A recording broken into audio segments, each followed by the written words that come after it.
Can you gain muscle lifting just 2 days per week? The answer, of course, is yes, you can. That's being kind of malicious. I guarantee you he didn't get to where he's at working out 2 days a week. Training program in my Movie Star Body Masterclass. There it is. The reason why I train just 2 days a week is because when I train, I go when I hit the gym, I go extremely hard.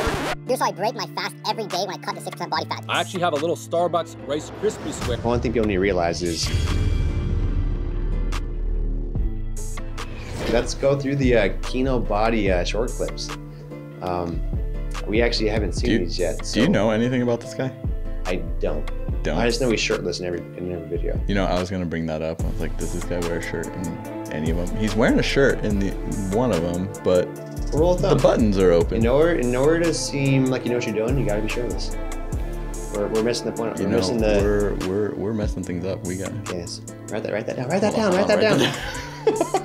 There you go. Let's check out the first one.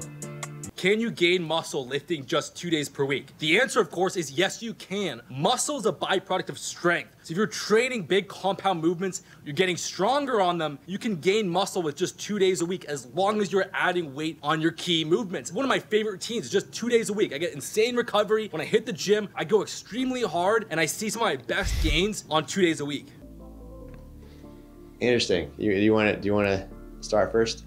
Okay. A couple red flags come up. I mean, first off, my boy's got, you know, some chiseled abs here, but I don't think he got those chiseled abs working out 2 days a week. Would you agree? You know, it's funny because it's easier to maintain a muscle than to actually get there. So yeah, this is something I tell clients all the time, which is getting there is the hard part. Maintaining it, it's not super easy, but like, you know, it's definitely easier than the road that it took to get there. Like, you have something called minimum effective volume or maintenance volume. That's usually 10 sets per week. So I guarantee you he can maintain that from 2 days a week, but getting there, that's kind of an extreme because, I mean, it's also anecdotal too, right? So, I mean, there's guys who can hardly do anything and just get massive and shredded, but is that your own population? Probably not too much. I would say, I mean, ideally, you want to hit a muscle group 2 or 3 days a week and be between 10 to 20 sets per week. Mm-hmm. So if you are working out twice a week in every muscle group, that's 40, 50 sets for that day. Like, yeah. I work out in the morning, I do 40, 50 sets. I guarantee you I'm not doing jack diddly. You're not moving until the following workout. Yeah. So I don't know if that's going to be beneficial. I get it sounds cool that, you know, hit 2 days a week and I'm stronger than ever. And like recovery, I get it because you're not working every day. Yeah. Really 5 days of rest time. Yeah. But getting to how this guy looks 2 days a week, I'm not too sure that's really realistic or feasible for 99% of the population out there. Do you think that that's what he's promoting, or do you think that he's just saying, you know, start out with 2 days a week? Because I could see anyone going from like 0 to 2 days a week. That's beneficial. If they're not doing anything, they'll see progress. Yeah, they'll see progress 100%. But do you think he's promoting that it's like, oh, you'll get like me 2 days a week, or do you think he's just, you know, saying it's like, you know, start out 2 days a week? Well, it's the first time I see this guy. I really hope he's not promoting that. Because if he is, either that's one, he just doesn't know any better, which I don't know this guy's credentials, but or two, that's being kind of malicious because I guarantee you he didn't get to where he's at working out 2 days a week. And that's what he's pushing, then that's kind of a red flag to me. Yeah, it's a little bit of a red flag. I kind of want to see what else he has to say. I know this guy, you know, he's pretty big. I've seen him before, but I never really like watched the video all the way through or like any of his like shorts or anything. Yeah. So well, let's see I'm assuming our team has another video popping up, so let's see what we got here. Here's why I only lift weights twice a week. I was doing 3 days for a while. The last 2 months I've been down to just 2 workouts per week and my physique has improved. In fact, I put the new training program in my Movie Star Body Masterclass. There it is. The reason why I train just 2 days per week is because when I train, I go insane. I go very heavy. I go for PRs. I push my body very hard. And it takes some time for your central nervous system to recover. So by lifting twice a week, I'm actually hitting more personal records. I got way better recovery. When I train, it feels awesome. And by training 2 days a week, my appetite is actually lower so I can get leaner and keep my calories a bit lower and dial that in. Go. Well, I guess we got it. He's pushing a 2 day a week. Is that movie star? program? Movie star program? Movie star, yeah. Masterclass? Okay. Well, I want to break that down a little bit. So, first he said he's hitting PRs every single time. Again, this is, you got anecdotal evidence versus imperial evidence, right? So, we know that, there's a risk-reward ratio for everything that you do. So, if you're hitting PRs every single time, you have a higher chance of getting injured compared to if you're going below that. Yeah, and you can't do that for long. Yeah, you can burn yourself out. And if you go like 70, 80% of your max compared to that PR, so say your PR is 100 pounds. Yeah. You go to 80 pounds, you're gonna get the same essential benefits as you would have going to PR, hitting a PR without actually having the risk reward ratio being crazy skewed. Yeah. Right. Another one is, he's getting stronger. You do, something called linear progression. You increase the movements, you increase the weights every single week. Yeah, you're gonna get stronger. That way, you're gonna see progress. If it's completely efficient, or it's gonna get him to where people are gonna be where he is 2 days a week. I don't believe it. It's kind of. Yeah, I mean, two days a week. It sounds like. I mean, red flags go up as soon as he started pushing the movie star thing. I don't really believe that that's where he got his physique from, and one of the things that I'm wondering is what is he doing outside of these 2 days a week? Okay, because if you look in the background, my boy's got some MMA dummies. I don't know exactly what he's doing, but boy's burning some calories outside of just the training. So it's not just the training that he's doing. He's doing more outside of this to stay that lean. And like you said before, fitting enough volume within 2 days a week, you can't recover from it. That day you're gonna get toast, especially if you're not someone who's a trained elite athlete. And as we know too, the more trained you get, more volume load you're gonna need to actually see more progress. Yeah. So yeah, if someone's going from not working out ever into working out 2 days a week, they're gonna see progress. Yeah. And one of the things that kind of stuck out was when he said he was working out 3 days a week and he went to working out 2 days a week and his physique improved. I've never had someone, your frequency depends on a couple things. Number one of them is going to be your training age. It looks like, this guy's probably been training for quite a while. And to go from 3 days a week to 2 days a week and have your physique improve and still be, progressing, and to still be progressing is a little questionable. And I think what he means by, hitting PRs, I think he means progressive overload. I don't think that he means hitting PRs every single time. Yeah, where it's like you're constantly getting better or adding, either weight or reps. I think it's either he's adding, he's doing it better. He's doing the workouts faster. I don't think he's hitting PRs every single time because, again, you can't do that for that long. Yeah. If I had to play devil's advocate too, like I'm trying to understand what he's saying and try to put myself in his shoes. Or see, like, say this actually did happen and he went from 3 days a week, 2 days a week, now I see more progress.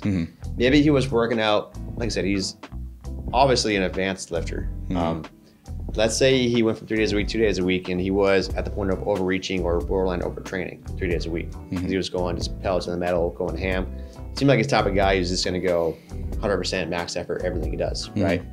Maybe going 2 days a week, gave his body a chance to recover and relax a bit and catch up. And that's where he started seeing more progress because he was at a point where he wasn't giving his body enough time to actually recover to what he was doing. Would you agree with that? Yeah, I'd agree. Like that's like what I would say. Like if anything is happening, that's what's happening. But that's not. That's empirical evidence. That's not something that is going to be the most beneficial for the average person. Right? What people would this probably be beneficial for, do you think? Doing 2 days a week? I think you're just crazy busy and like, hey, going something's better than nothing, right? So if you're going from doing nothing ever to going 2 days a week, I mean, that's progress. Okay. Whether this is, the most advanced, scientific program in the world, I've never seen it. So I think it's probably better options. Yeah. But let's go to the third video. Here's how I break my fast every day when I cut to 6% body fat. I actually have a little Starbucks Rice Krispie square for 230 calories, and it's actually crazy because it's actually super filling and satisfying. Then I'll have some Greek yogurt with keto collagen and sliced banana and peanut butter. And that's how I break my fast. Absolutely delicious. I'm gonna let you go ahead. I'm gonna look up this. Rice Krispie treat.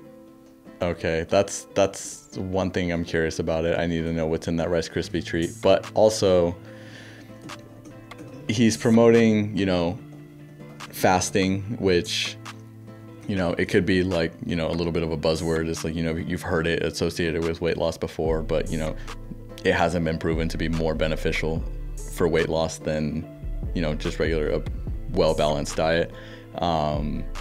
And I don't think there's anything special about, the time that you fast or, what certain foods that you're breaking your fast with.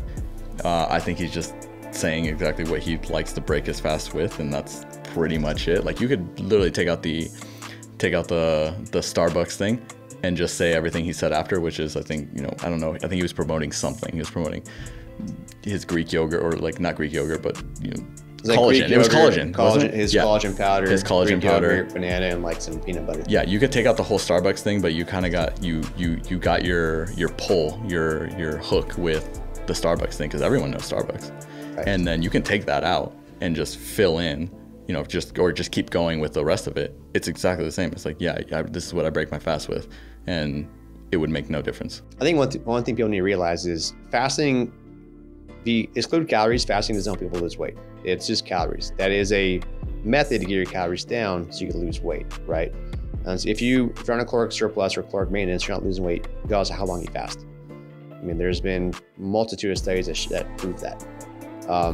That being said, the Rice Krispies treat, 230 calories, 1 gram protein, 5 grams of fat, 0 fiber, and 44 grams carbs, but 24 grams of sugar. So sugar is carbs 4 calories per gram. It's essentially 85% carbs, which over half of that is sugar. It's not gonna be very filling.